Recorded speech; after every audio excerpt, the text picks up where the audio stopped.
Okay. This number 5 is showing us the number of our track. So 5, 6, 7. But if it's yellow, that means that track is on.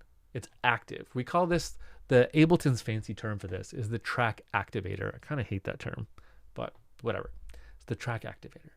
It's kind of their version of a mute button, okay? Except it's backwards. So right now it's on. If I click it, it's off. Now we're not going to hear this track, okay?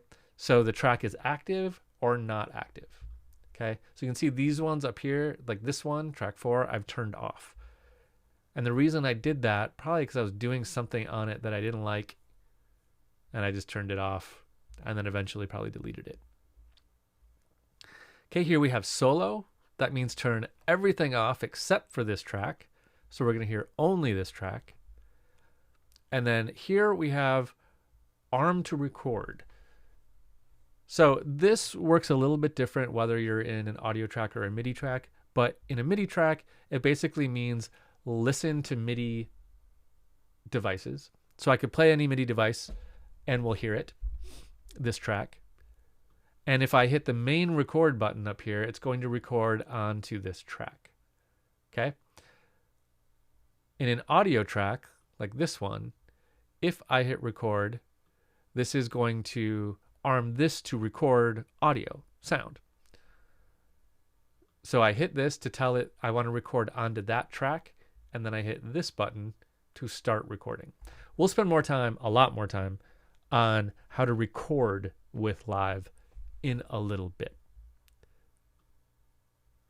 For now, just know that if you're not hearing your MIDI track, make sure it's armed to record while you're playing something in. Here we have our panning. We can move a sound left or right.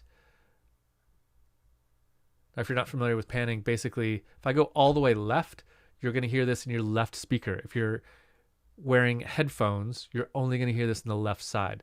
Now, some platforms that I put these classes on throw out panning information, which is kind of annoying, but let's try it. Here's how to know if you're hearing with panning. So I'm going to solo this track. So we're only going to hear this little synth riff. And if you only hear it in your left ear, then it's working. Right? And then here's only our right ear.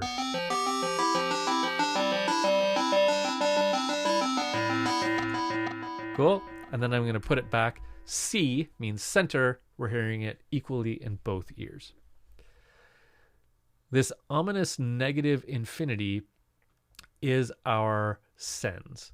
So we can send things down to, we have 2 sends by default. And they are down here, A and B. We can add more sends. We can add as many as we want. And we'll get to that in a little bit. For now, I'm just going to leave them at 0.